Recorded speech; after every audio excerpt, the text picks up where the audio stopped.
I would like to first welcome everyone on behalf of Princeps for the Bharat Through the Lens of Bhanu Athaiya exhibition happening next door. And we're thrilled to have Ms. Gayatri Sinha here with us to speak about Bhanu Athaiya and all the layers of her, which made her such a great artist, designer. She has put in a lot of research and work into this over the past 1 month.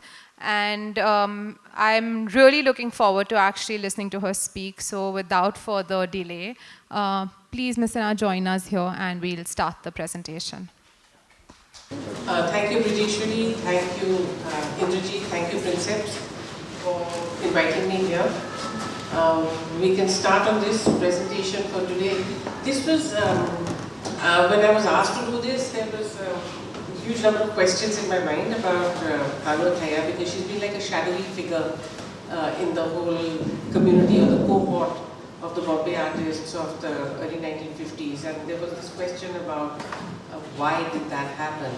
The question that Indrajit asked me was, how do we address her in the context of her art and in the work and her work in cinema, vice versa? How do they sort of affect each other? So I thought that I would perhaps try and address this. There are many, many aspects to her work, but this is one of the smaller things that I thought I could work with. Bhanu portrait taken when she's fairly young. We know that she was, and speaking to Radhika ji, who's been such an important source of information, thank you very much, her daughter. She was a girl born into the priestly class of the Rajapatyay Brahmin line. They were the Pandits of the royal house of Kolhapur.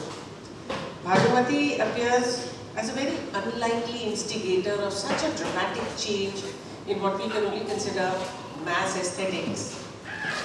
But it is no exaggeration to say that she led the nation's gaze in the appreciation of feminine beauty. I mean, if there was a single person who determined what do we consider beautiful, what do we consider an idealized feminine, and made this into a kind of a national image, it is Bhanu Athaiya. She mined the craft and the couture traditions of this country, and she created waves upon waves of fashion and mass desire. Bhanu Athaiya's sensibility was born very much in the, in the courtly tradition where she grew up. She was born in 1929. This is pre-independent India. Kolhapur as a royal house is famous for its patronage of music. Kali will tell us later about Mallikarjun Mansoor, whom he would have trained with. And she imbibed the culture of the state, grandeur, a slow tempo, conservatism, and at the same time, a remarkable modernity. Maharashtra at that time was also the center of a great churn because there was academic training in art introduced in the JJ school in the 1850s. There was also the technological marvel of the camera. Photography has been introduced into India in the 1850s and now starts progressively to, there's a huge proliferation of studios, and there is also cinema. Bhanu's father, Anna Sahib, was something of a great aesthete, you might say, with manifold kinds of interests. So we can see here Anna Sahib as the amateur painter. And this is his portrait of Bal Gandhar. He practiced art and also, as we will see later, cinema. He took to filmmaking, which was an influential medium of that time. And there were other, Kolhapur was also a hub of art. Art and cinema go in almost in close tandem at that time. And this is the work of one of the most famous Kolhapuri artists, Abalal Rahiman, born into a very poor family, receives the patronage of Shahu Maharaj and becomes, I think Radhika ji told us that he was born into the Mochi family, but becomes one of the most pronounced and successful artists of his time. And he studies at the JJ School of Art and then is celebrated in his hometown. Bhanu has written, quote, one of Abalal's paintings of a woman going to a temple, painted in the realistic manner, was a prized possession in my father's personal collection. And I admired it enormously, frequently. The other great Kolhapur artist, of course, is Dhurandhar. Dhurandhar is even more successful. He has academic success, he has financial success, but he's also hailing from Kolhapur, goes to the JJ school, makes a great name for himself. I've used this picture, not any other Dhurandhar portrait, because of the nature of the body. If you look at the body, it's almost like a mannequin. It's mannered, highly mannered. There's a stiffness in the presentation, and this is something that falls in very easily with the kind of mannequin design that Bhanu is going to adopt later. She also said that the Dhurandhar's paintings hung in the Kolhapur palace, and she would go and visit them very often. Now, art was something that was generic along there was a lot of other kinds of artists, Sunday painters, etc. She's written about how they would all gather around, the banks of the Panchaganga river or the Rankala lake. And this was something, an atmosphere of imbibing art, which was, something that she took to very easily. So this, in a sense, was the kind of the background that Bhanu was to start her career in. And what marks her movement from individual studio practice to say something as industrial and as technological as cinema? What is this switch? Was there something that we know about the family backdrop or Kolhapur itself that was to allow her to make this transition with great success? To come to the art part first, she speaks of her father's vast collection of art books, Turner, Constable, Rembrandt, and she would pore over these as a young child. She was also given the facility of cleaning his brushes. So, after he had finished his painting, this very young girl would clean the palette and the brushes and have that, possibility of a certain intimacy with the processes of art. Kolhapur was home to another great son who was also perhaps like Bhanu Athaiya, hasn't had the kind of individual attention that he deserves. And that is Babu Rao Painter. Babu Rao Painter was a man, again, who comes from extremely humble background. You can see his work on the left. And I have put him in comparison with M.F. Hussain in Gajgamani because you can see the movement of this, the movement of the aesthetic envisioning of a folkish kind of body of the Maharashtrian woman, how it is emanating. M.F. Hussain is born in 1915. And Babu Rao is active as an artist well into the 1930s. We can perhaps think that they may have been a kind of a line of influence. Babu Rao becomes a cinema backdrop painter. He makes his own camera in 1918 and then goes on to make films. Now Kolhapur becomes a hub.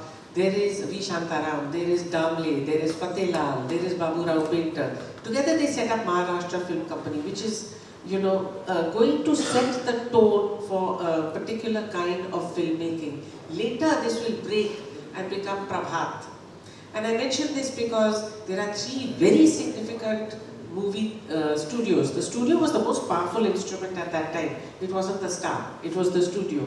And the three most powerful studios were New Theatre in Calcutta, there was Bombay Talkies in Bombay, and Prabhat Cinema in Prabhat Theatres in Kolhapur. Small Kolhapur, boasting of one of the most powerful theatre companies and filmmaking companies of that time. Of course, Anna Sahib, with his predilection for the camera, for art, is attracted to this stream. And he makes his own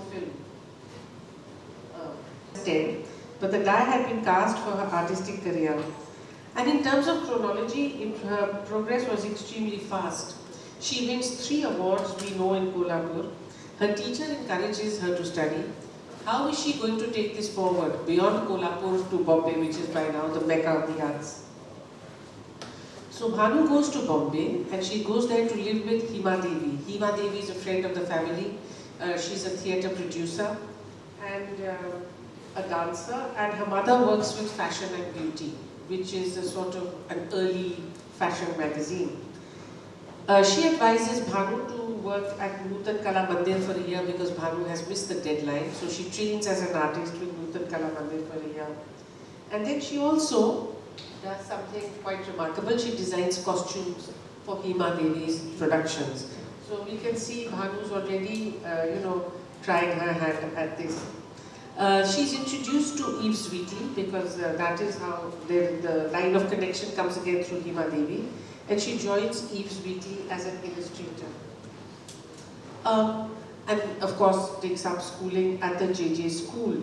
Now, at the JJ school, we don't hear she isn't really recorded very much as an influential young student. She's not a part of the big debates that take place around Sousa or any of the other kind of grappling with tradition at that time. But we can see in the course of, as we look through her work, that she was obviously she had different sources of influence and she was trying her hand at different things. There is an oscillation. There are the classical influences of her own training. There is the academic style. There is also what was then the prevalent modern of the time, Amrita Shergill and her inheritance. And then, of course, the great embrace of the West. Bhanu's education at the JJ school shows these kinds of influences. There is indigenism and modernism, and then there is the decolonization, that they had to move away from the influences of colony, which are projected. But also, how do you project your own Indian identity? We see this is some of the kind of academic drawings that she was possibly doing at JG or thereafter. Oops. And a much more, a maturer kind of work, Nude Study Blue at the same time, 1949. There are a number of stylistic experiments. Look at this kind of academic portrait. It looks very, it looks very arrived at. It looks very complete, very sophisticated for such a young person. In 1950, she is doing this work. So this is one kind of work that she was essaying. Then there are these kinds of still lifes, which she, the portrait of a sculpted head. Still lifes.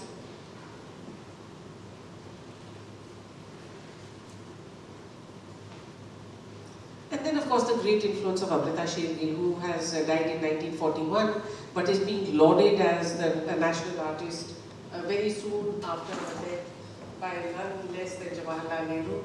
And I wanted to put these in, a sort of a comparison to see Mother India 1935, 1934, and Bhanu Athaiya attempting something similar, a woman living perhaps on the street, and a certain, the image of destitution. Again, we see Bhanu Athaiya on the left, watercolor, women taking their matkas to the well to collect water, and Amrita Shergill with the hill women. A fairly similar kind of composition, and she's just obviously going to try these various kinds of things. But what is remarkable about Bhanu, even if we see right from the beginning, from the blue nude onwards, she is primarily a colorist. She has a pleasure and a joy in color, which she will not even deny herself. And then when I was looking at this work, I was wondering, is this the influence of Ahivasi, Almelkar, and Palsikar, what we now look upon as the school of Maharashtra, and the work that they were producing, highly indigenized, the Jamini Roy kinds of eyes, and the women at work. And I thought that why will we not also compare this with Nandalal Bose, and this is from the Haripura panels. So simple acts of domesticity, a certain celebration of village life, which is coming into her work. Oops, sorry. For a time, Bhanu lives in a nunnery, which is a remarkable thing. She chooses to live in a nunnery after she moves out from Hima Devi's place, because that is closer to JJ and her places of work, to Eve's Weekly. And then she produces this kind of work. This is her own thing. This is really, she doesn't have any precedent for it. It's fairly realistic. Here. Now we see that she's already moving into a kind of a post-cubist kind of style. The planes are being broken, the suggestion of stained glass windows, etc., and the bodies in front. She's moved completely away from the more representational kind of painting, but she's moving very fast. It is this painting, I think, which also draws a fair amount of attention and is followed by this work, Lady in Repose 1951, which was, I think, the award, gold medal winning award work at the JJ school. Radhika ji told us that this is, Ajit mentioned, that this is the work that was described by Rudy von Leyden as the first completely abstract work by an Indian, because she doesn't seem to have, again, followed any particular kind of style. There is the nude, there are the planes of color which are colliding into each other in the back and unsettling the body, so to speak. What unsettles the body even further is this cross-hatching and the suggestion of enclosure, entrapment, or restriction of a certain kind. So this wins her plaudits, and I think she's then invited also to participate with the PAG in 1952 in their big exhibition in the Bombay Salon. She shows two works over there, Prayer and Bananas, which I don't have. She shows there in the Progressive Artist Group exhibition, September 1952, and that is her only showing with the PAG. So thereafter she moves away, and that again with great speed. There is a churn in this trajectory. The painter is now perhaps considering other options. The progressive artist groups at this time had already started to splinter. The significant question here is, why did Bhanu not decide to be a painter? She said in an interview to Manjula Sen in the Telegraph, South Bombay had painters, North Bombay had the cinema world. I chose working with the camera. Close quote. This is remarkable because she later describes herself as a director's designer. She doesn't see herself as a star designer or a designer for stars. So in that sense, working with the camera, she's choosing technology in the way that her father also did, and that's what she does. But can we also speculate that the making of a language post-Shakespeare, post the progressive, post this decisive turn to the West, would have posed its own kinds of challenges, and she perhaps would have seen cinema as a vast open field with no prominent occupants at that time. It was a nascent field, and she would probably have seen an opportunity for herself. You know, and it offered, I think, observation, it offered her own kind of research, and it offered an opportunity for visualization. Would she have wanted the kind of multiplicity, the seduction, and the viewer's anticipation that cinema offered? While at the JJ, Bhanu continued contributing to the Eve's Weekly, one of the two well-known film magazines of that time. It was brought out by a publisher called J.K. Jain. It was a women's magazine which encouraged modernity, fashion, and here we can see, her discussing lace as an aspect of dressing up. But she also gave a small description. I'm not sure if it was written by her or by a sub-editor, but she was telling women how to fashion themselves. So the clothing of the female body is something that she's already started to consider, the illustrations of sari drapes. And she's very young. She's very young, and this is, in a sense, very bold work. There's a fair amount of risk-taking. This is an intermediate phase. Apparently, she sets up a small studio, and who should walk in one day but Kamini Kaushal, the great Kamini Kaushal, who is the reigning star of Bombay of that time. She likes the work. She gives Bhanu Athaiya her first break, and she invites her to take charge of some of her clothing in the film. And this becomes a very decisive turn. In her changing to film costume design, how did Bhanu make the transition? At this time, all the confreres are going abroad. Padamsi, Raza, Souza have already left for Paris in 1951. Ramkumar leaves for Mexico. Gaitonde and Krishan Khanna will follow very soon. Bhanu then makes a completely contrarian decision and comes to what is an Indian ethos. Now there is a handwritten note which I thought I should read out to you because it is so revealing. It is so revealing of the kinds of choices and perhaps the kind of heart searching that she had to do. She said, it has a lot to do with timing. It couldn't have come at a more appropriate time. This it is undefined, but I imagine it is the first break. I defined myself. My subject was not my sensibility or my inward development, but the worlds I contained within myself, the world I lived in. Finally, man and creative person come together. So it's so interesting. She's speaking in the third person. She's not identifying herself particularly, and it is the introspective and objective experience in a larger post-colonial matrix. It was too frightening to accept, she says. I was hiding my experience from myself, hiding myself from my experience. I mean, it's extremely, she's laying her soul absolutely bare. And then finally she says, our colonial education and our consequent fascination with the West stunts us. It blocks us from even trying to examine what is truly worthwhile in our culture and building on that. This kind of rationalization was exceptional and unusual for that time, where in the 1950s, India has just become independent. Bombay is a cosmopolis of different communities with competing tastes, Parsi, Gujarati, Maharashtrian. There's a huge influx of migrants from Karachi into Bombay. There is also the opening up of the vast North Indian hinterland and the movement of languages, Bhojpuri, Purbi, etc. All of this will become in a great churn. It will offer the possibility of making a certain kind of identity. Identity in cinema is also not very resolved. Meena Kumari, Nargis, Dilip Kumar and Madhu Bala have all assumed Hindi names at this time. They have decided to drop their original Muslim identity. Madhu Bala as late as 1947. So now, we also see that Bhanu's terms of reference shift. She's not looking at the West necessarily. She's going to be dealing with Hindi literature, Urdu literature. Wajahat Mirza, who wrote the script for Aan and Mother India. Abrar Alvi, who worked in close proximity with Guru Dutt and wrote Mr. and Mrs. 55, Pyasa and Kagas Ke Phool. K. Abbas, who wrote for Sri Chaso Piece, and for most of these, Bhanu does the costumes. So in the next 6 decades, Bhanu Athaiya, if we have to look at this stretch, if we look at what she does between 1949 and 1952 as one parcel of immense creative output, and then we look at the next six decades as something else. She opens our eyes to cinematic fashion as a trendsetter, but also the self-fashioning of Indian women. Then, why is she relatively unsung and hardly ever acknowledged, both in the annals of the Indian canon, as well as among women artists among the progressive group, or as the initiator of India's fashion industry?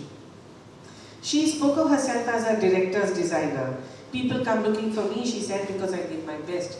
And Radhika ji speaks about the modesty of her studio and the fact that she lived an extremely reclusive life, never really seeking business. The Oscar that she won for Gandhi rested in a small garage studio adjoining her house for years. She was reclusive, and her meetings with the great and the famous were spontaneous and unstructured. She has spoken of how Raj Kapoor would invite her to come to the studio, to come to RK studio, just narrate the story to her and say, I'm coming back in a little while, show me the drawings. And she would sit there and design with such spontaneity. And how she designed. I mean, really, the Bhanu Athaiya's filmography is a stunning document that runs into several sheets on your Google Drive. Between 1953 and 2014, in a period of 60 years, she worked in 236 films, at an average of 5 or 6 films a year. The directors ranged from, this kind of esteemed Kumar Shahani, and the delicacy that he sort of clothed the women in, to Helen, as we will see in a little later. This is Taran, the lovely, lovely film, just for the feminine beauty and the sensuosity that he's able to put out. If Bhanu takes easily to cinema, but it is perhaps also because of the environment of Kolhapur that we must discuss. Sorry. We've spoken a little earlier of Prabhat Studios, and there is a fair amount of research on what did Prabhat do that was different from new theatres or from anything else. This is the kind of work that Prabhat did. It was primarily mythological, Sant Tukaram, Amrit Manthan, Brahminical themes, saints, savants, religious subjects, pujas, rituals. That is the stuff of the cinema. And Kolhapur, because it devoted films to devotional and mythological subjects, in a sense created social and cultural traditions that were united with creative talent and industry. This gave cinema a great respectability which was not necessarily there in Bombay. So this film critic Rishikesh Ingle makes the argument that Prabhat Studio, on account of the religio-cultural content of the films, conferred social respectability to cinema. He also says that many of its personnel came from Marathi backgrounds. They were performers, they were artisans, and in that sense, attuned to the performing arts. The films were made in Marathi and Hindi, and so they had a pan-national influence. I think what she achieved was to create a style that was genuinely pan-national, that did not mimic any one region. So we can see over here that it falls into recognizable categories. One is, of course, the temple friezes that she was to have made in a large number, and which would relate to the kind of work that she became extremely famous for, which was the classical, fictive mythologicals, which we see in a continuous arc. Here is Kamini Kaushal, but in As. But thereafter, she dresses her for Radha Krishna, which we couldn't find images of. And then Amrapali, the great hit of 1966 for Vaijayanti Mala. She does Wahida Rahman as Rosie and Guy. The singing, dancing kind of figure, the simulation of a certain kind of a classicism, and also Simi Gariwal in Siddharth. And we can see that she has developed, based on her own studies of how the body would be represented in temples, her own visualization of what a classical woman would be represented as. Now, as the dancing Raj Nartaki in Amrapali, Vaijayantimala essays a number of costumes, and they really reach a new level of the spectacular. I'd like you to look at the middle one. This is, I think, one of the longest dance sequences, and it has elements of Bharatanatyam as well as a more arrived at choreography. But the way she does this is with such aplomb and such confidence. We have this drawing on the left, and we can see how quickly it passes into aspects of popular culture. This Indian calendar art image comes very soon after Amrapali, and Bhanu Athaiya willy-nilly is influencing a much, much larger aesthetic field than perhaps she even thought of herself. Bhanu's also spoken of how the sketches that she had made for armor in the British Museum 20 years earlier were to come in handy, and she then replicates those drawings in her designs for male costumes. In Amrapali, here we see Premnath and Sunil Dutt. I mean, this is the great battle between Vaishali and Magadh in Amrapali. And then also for the female in Razia Sultan. She's able to do this. And she lays her work, she gives it credit in terms of research. Quote, in Indian cinema, one is tapping stories from India's various regions, its diverse cultures from various periods. And unless there is serious study and research, it is not easy to deliver the goods. So this is, she's able to span the entire spectrum, I think, from an imagined classical past to calendar art, which she's imitated in so frequently. To speak about her research, she speaks about how she went to Kolkata, studied the old zamindari buildings, the air of a certain decrepitude, to make this kind of work for Choti Bahu in Sahibi Bibi or Gulam. And then lovely articles about how she had to specially design on net the kind of motifs that were required, because Meena Kumari refused to wear, saris that would puff her out and would make her look heavier than she was. She designed costumes for 5 films by Guru Dutt, including the epic Pyasa and Kagaz Ke Phool. While those were located within the colonial history of a timeless subject, in films like Ganga Jamuna, Mujhe Deen Do, and Ganga Jamuna is here, which we see her essaying, the North Indian village style. And this was to come in handy even when she did Swadesh many years later. They shot Swadesh in a Maharashtrian village, but it had to look like a UP village. And I think she would have found it comfortable enough because she had already worked on what a UP a village or the Chambal Ravines or Madhya Bharat dressing in that period looked at. Here's Mujhe Jeene Do.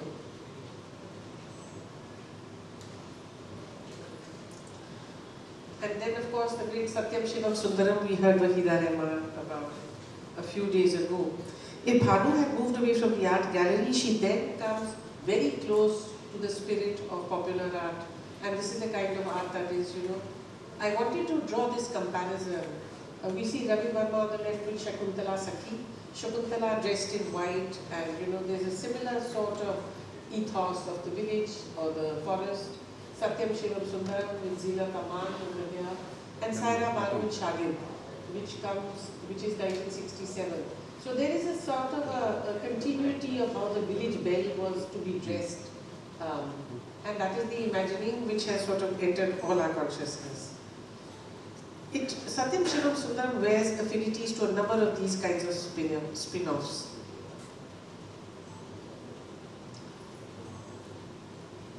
Nagin, she also speaks about designing for male costumes, and we see, that she has to create this kind of dude guy, more or less, which is going to be shooting at the Nagin to get her eliminated.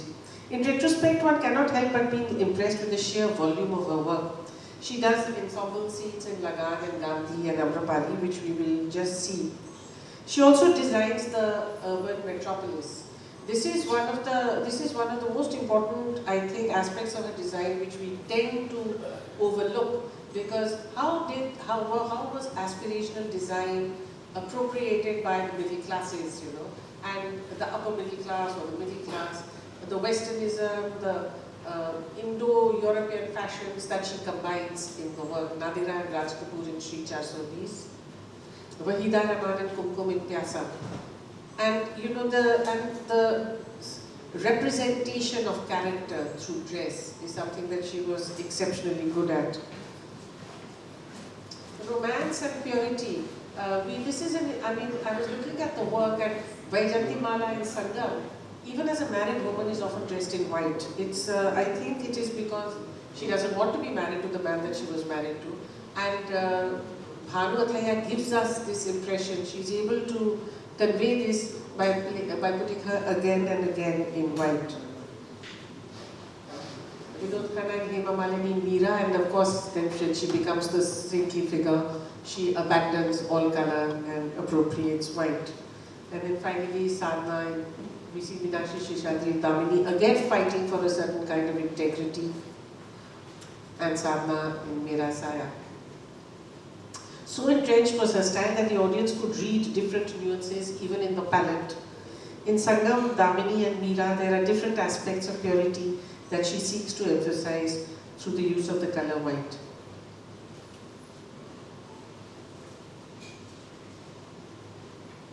Athaiya also proved a master at designing the ensemble scene. We heard stories yesterday, 2 days ago from Radhika ji about how complicated the ensemble could be, because she would dress all the figures herself. So these are transnational, racial even configurations that she had to bring to her design. Mera Naam Joker with Dharmendra, the Russian star, and of course Raj Kapoor. Gandhi, a similar thing. But the interesting thing was the designing of the dhotis and the fact that she would make the hundreds and hundreds of people. Apparently for Gandhi she dressed 3 lakh people, and she did it all from her individual studio.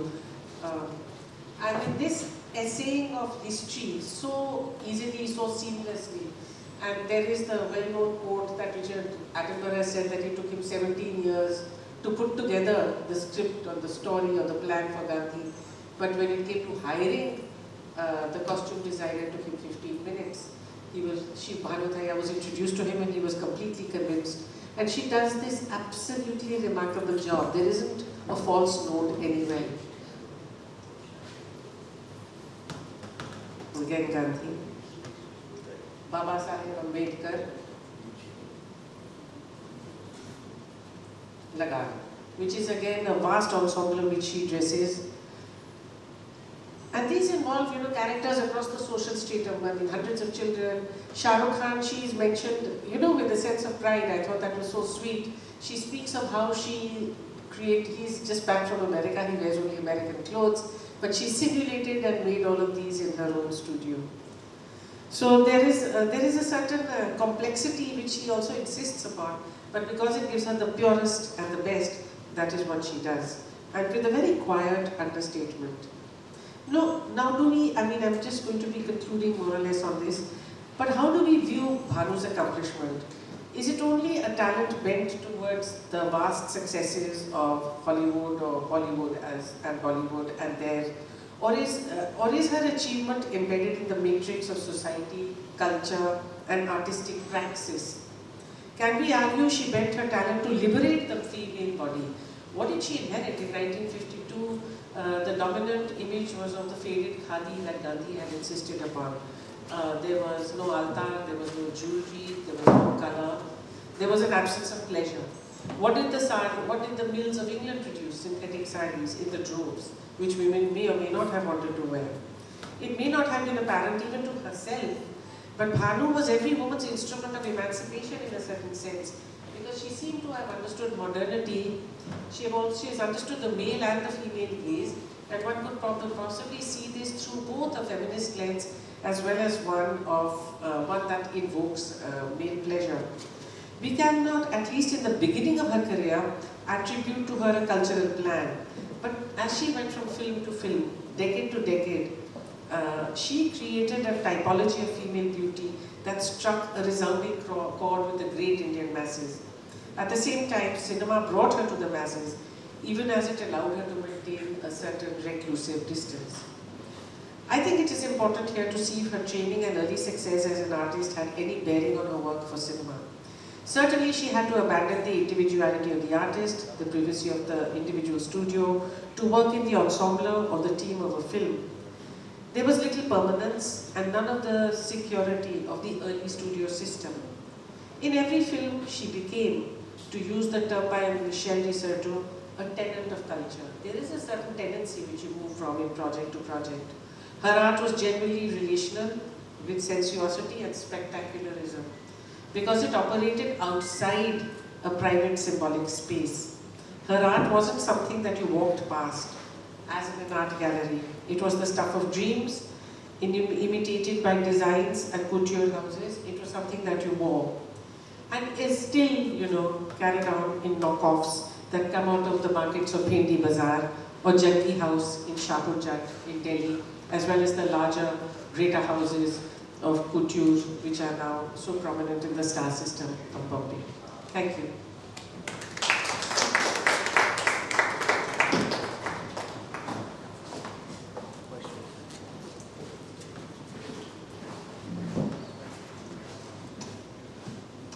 Thank you so much. That was so interesting. And before we actually invite Radhika Gupta ji to join the discussion with you, I'll just open the floor for any questions. I think Indrajit's raising his hand very enthusiastically. So. It's better. So, firstly, that was a great thing that you've put in front of us, that she she emancipated the woman and let women set women free. And so I want to connect, I want to go back to 1951, the artwork that you had there. And I want to understand that in 1951, we have this painting, Prayers and Lady Repose, and we can date that because the gold medal specifically states 1951. At that point in time, so this is more to do with modern art and not necessarily the women emancipation. In that point in time, 1951, what were you gave some ideas about, post-cubism and the form moving away. What were the others experimenting it at that time? And what was Sousa doing? What was Hussain doing? And talk about 1951. Where were they in comparison of modernism to what you've seen at that specific period of 1951? So the implication of your question is that she was streets ahead in terms of the kind of experimentation she was doing or the language that she was arriving at. I can immediately recall the national awards, 47, 48, 49, 50, 51 kinds of things. Jyoti Bhatt, Shanti Dave, they were working with the kinds of, Jyoti Bhatt was working with kinds of village scenes in the similar kind of Indian kind of style.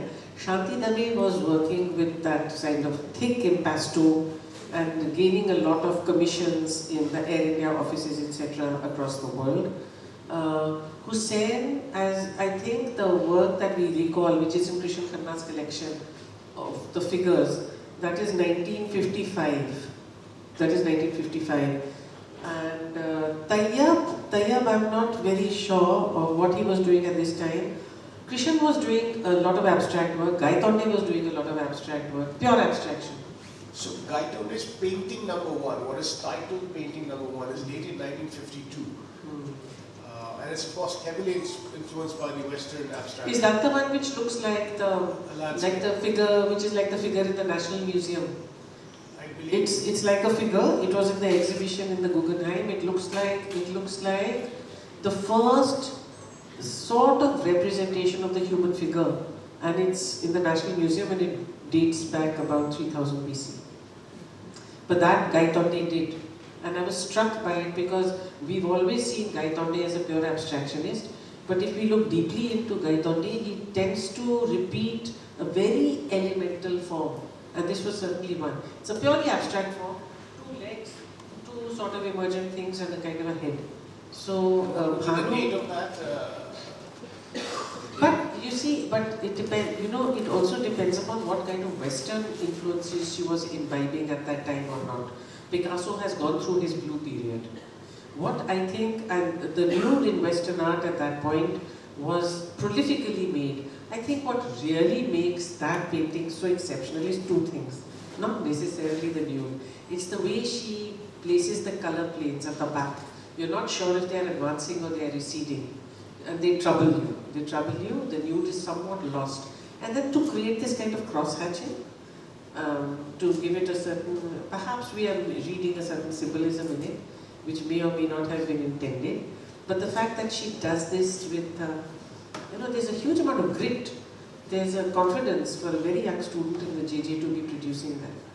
I can't immediately recall what Hussein was making in 1951. I must have Sousa had moved. Sousa moves, I think, by 51 to England first. But the great artist of that time who has been neglected, I think, was Satish Gujral. Satish Gujral is coming back from Mexico and he stops in England. And the Spectator and John Berger describe him as exceptional, and they see him in the best of terms as far as Indian art is concerned. He's not an abstract painter. He's highly representational because he's got the experience of partition to talk about. So what would be really interesting is for Princeps to create an exhibition around a period, 47 to 52 or something like that, and to see what comes out of that. And this is not a question. Just wanted to make an observation. You said, keeping the male gaze away, but that's also what the lady repose is about. So in a sense, that started in her mind from an early on period. I guess you can have a lady in repose, which is a very commonly done theme in the West, but those are mostly nudes. I mean, this is done in a very abstract style where there's nothing, it's easily... My personal favorite in that is the nuns. I think that is a wonderful painting. She breaks it beautifully, she controls the light very well. The stained glass is like smears. Stained glass is always highly contained. It's always contained within a geometric form of some sort or the other. She allows it to smear. She takes liberties where she wants to. The nuns are not identified. The attitude in prayer. But that's my response was much stronger to that one than to Lady in Repose. Lady in Repose I like because it's a gutsy, it socks you really hard when you look at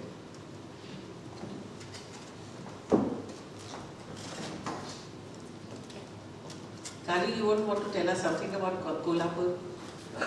Please. I don't know much about Kolhapur except for the fact that it was a great center. Shahu Maharaj, from what I gather and little that I have read, Bombay, collected the best of every field, and especially classical music, because Aladia Fasa was brought from Bombay to teach Tarabai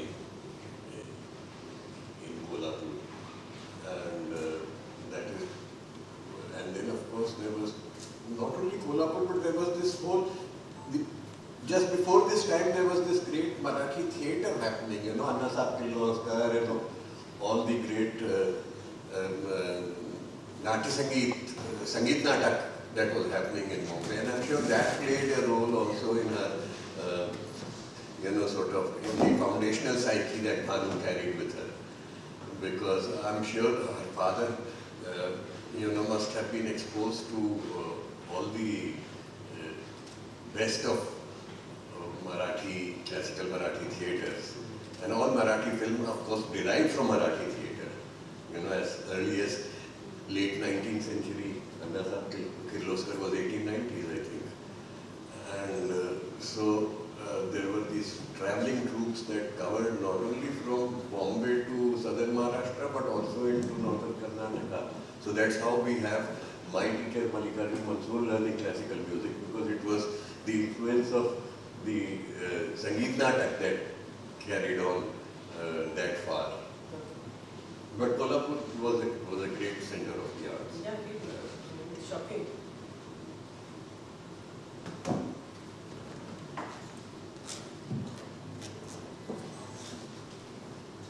I think if Radhika, if you can join the conversation and add a little bit about your mother and maybe your questions and feedback on the presentation.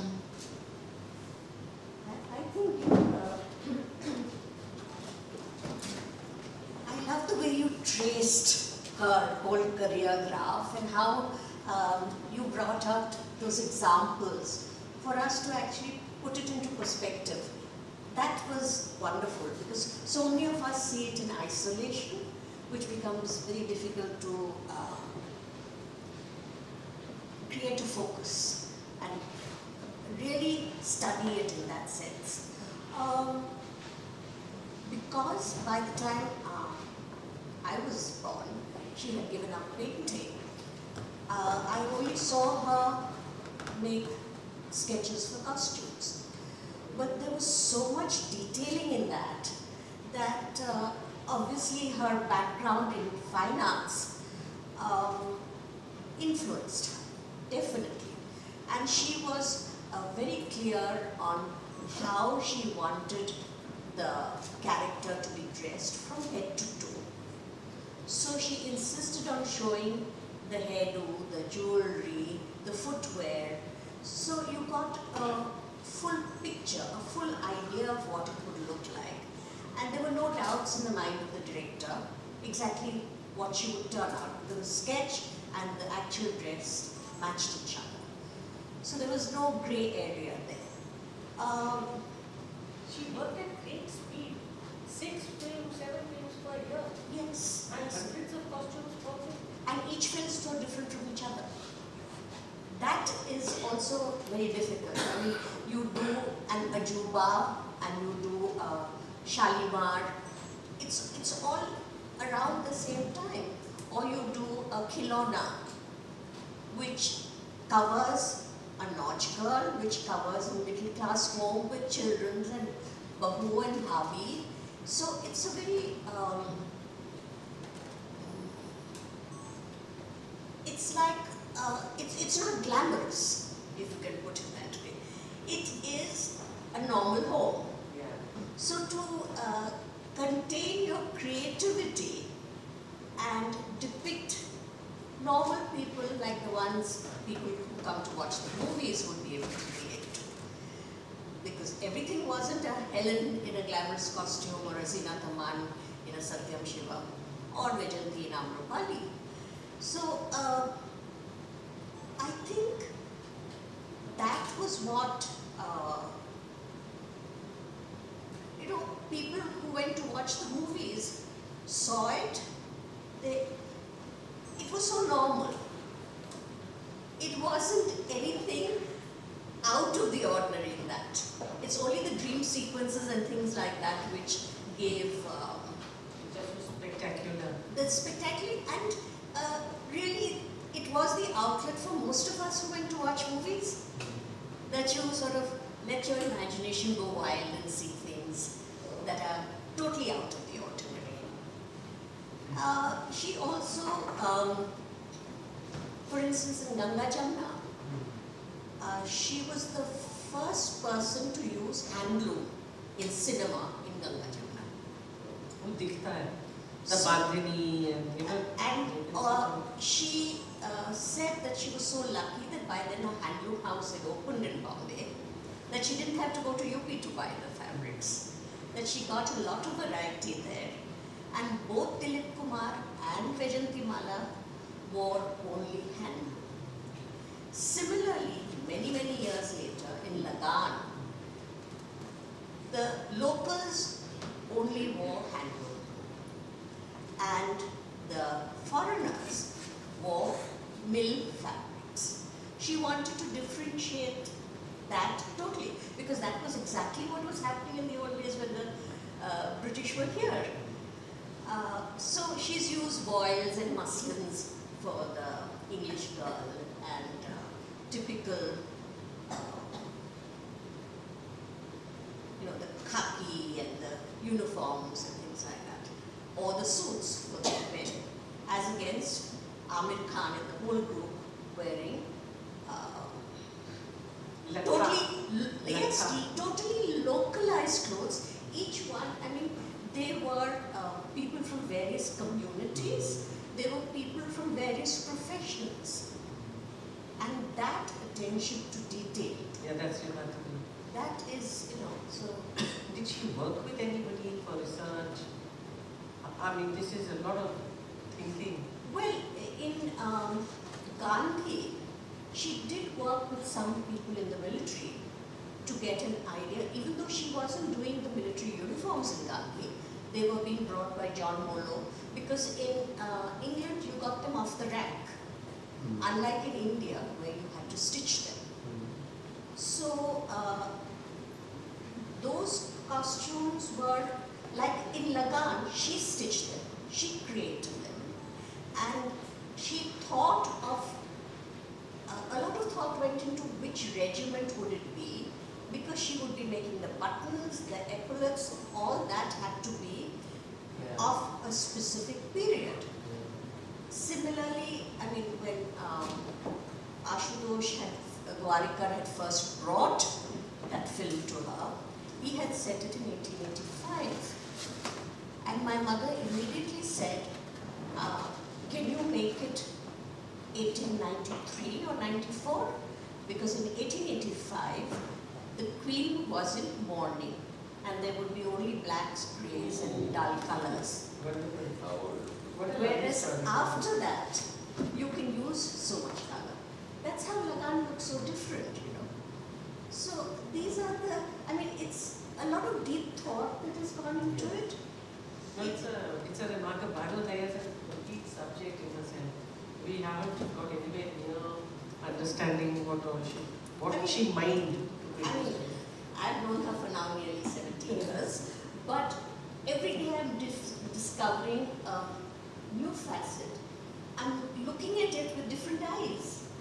It's so amazing, and it makes researching so interesting. I have a question after you. Please. I have a question regarding the multi-dimensional nature of art. You discussed Baburao Painter. He was an accomplished filmmaker. He was an artist. He was a sculptor as well. If you go to Kolhapur, you'll see, I believe, on streets, sculptures made by him. In the 1920s, I know we've seen others like Rabindranath Tagore. He was an amazing Orientalist, a watercolorist. At the same time, he was a leather worker, woodworker. Bhanu's own father was an amateur painter and a filmmaker. But we seem to have, in the 60s or 80s, around that period, focused more on art that seems to be possibly hung on the wall and not the true multi-dimensional. Is that something because our focus has been on oil on canvas, or is it because the multi-dimensional nature of art has changed a bit, and now the schools, etc., are bringing out more two-dimensional artists versus people in different, or has the definition of art? What is art changed? Is movie making or filmmaking, like Baburao Painter, not considered art anymore? It's considered to be filmmaking, and it's a completely different genre. And how do you think that has progressed? Think of Velu Vishwanathan. He's an abstract painter, and he paints only in a certain kind of way, but he also makes cinema, made 3 films. Think of J. Swaminathan, who's an institution builder and does enormous research in the tribal belts of Madhya Pradesh, creates an entire institution. and is an oil painter as well as a watercolorist. Think of a number of artists, especially in the contemporary period, who can do printmaking, photography, video, performance, and painting in oil or acrylic. Look at Hussein, toys, installations, performative painting, and then the entire furniture, the entire gamut of works. I think there is, I think today, I mean, you said 60s to 80s, so I was thinking, but if you look at it in the contemporary period, there is an enormous amount of flexibility. I think it's also because, I don't know if it's born out of a certain curiosity or artistic exuberance or insecurity, whereby the artist wants to participate in a number of things. So, primarily, if I look at an artist like Sonia Khurana, she's a performance artist, but if I want her art, I will have to acquire it in the form of the photograph of her performance. It is the post facto of the work. It is the residue, you might say, of the work. It is not the primary work. It is the spin-off. So there are, I think artists are, they want to surprise. My great disappointment is what has happened in India in the last 10 years. I think the art production has become extremely conservative. There was a great high between, say, Kali might change, have a different date or have a different argument, between, say, 1995 to 2003, 4, or even if you push it as far as 2008, which is when there was, 1995 to 2003 was when there was experimentation with materials. It could be cow dung, it could be mud, it could be found objects, it could be detritus, it could be different ways of casting. So you moved away from the sculptural forms of the earlier time to different kinds of. Subodh Gupta was an excellent example of, outstanding example. I mean, if you look at a work of his which is just a door, it's just a flat brass door. I mean, and that is something that stays in my mind. So I think that was a period of great initiative and breaking away from different past traditions. But when the big, universal Indian art exhibition starts to go abroad, the museums, etc., then there is a certain, you might say, consolidation of interests, that museum art objects are being produced. The size varies, N.S. Harsha, 30 feet, hanging in the Anita Ambani Center. These kinds of changes come about. And thereafter, I think from about 12, 13 onwards, it's tepid. As a critic, it's not that I'm overly thrilled by anything or I'm dying to see something. In fact, I'm more happy looking at work which perhaps hasn't been investigated. This really is deserving of greater study. आजकल कुछ मजा नहीं आ रहा उस हिसाब से. It is too conservative. It is too tied up in some sort of limp and tenuous approach to what a work on the walls should be.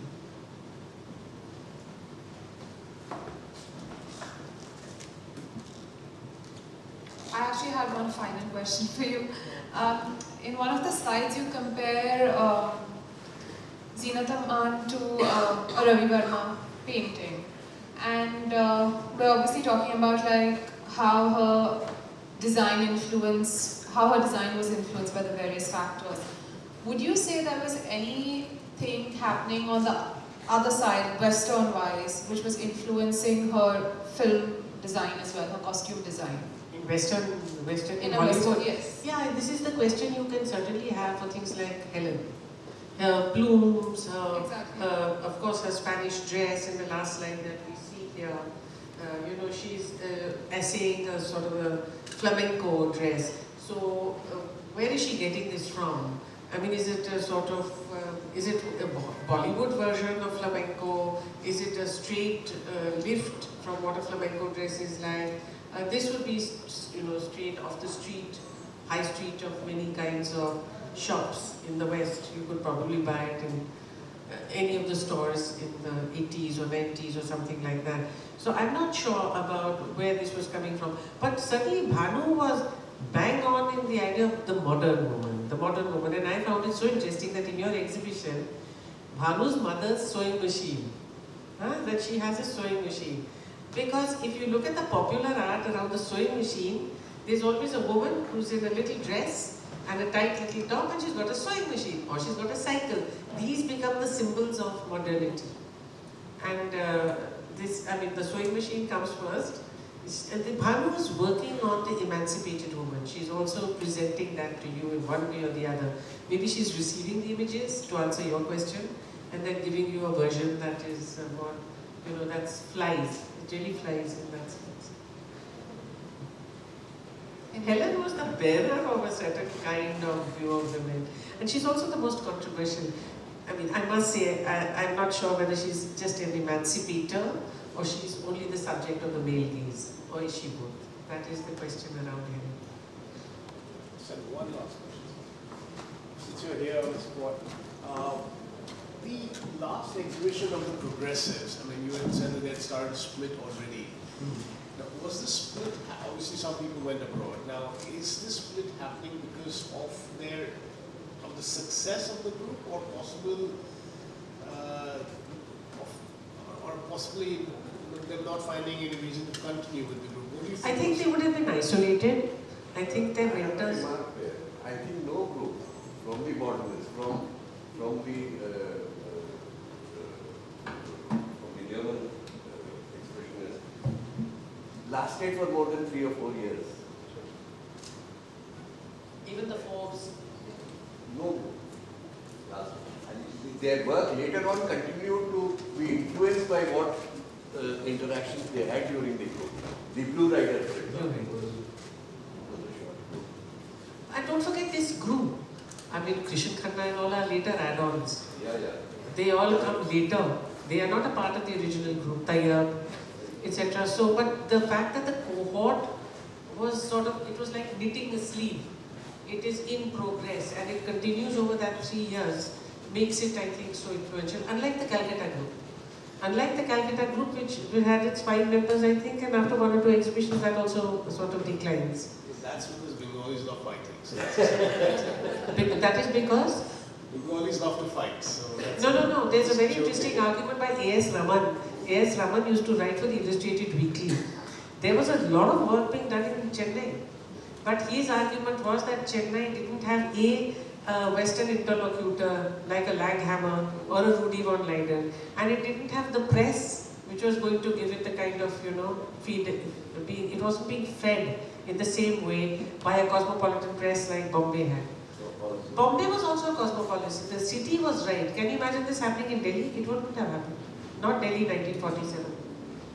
It was the city was I got the industry, the money pouring in, the different kinds of communities, and the fact that the privileging of all classes was not predetermined. Al-Qazi gave us this wonderful thing whereby he wanted to have a lecture on modernism. So he said, Picasso kaise dikhaye? So somebody said, look around Bombay. He found 32 Picassos. The city had them. The city itself was an avant-garde movement, And the city with one Jahangir Art Gallery was able to do so much. And then Kali, as you rightly mentioned, the influence of theatre, Al-Qazi, the Padamsis, cinema, all of these things made Bombay really a huge melting pot of energy. But ask us about Bombay today is the question. The city must produce as it used to. Thank you.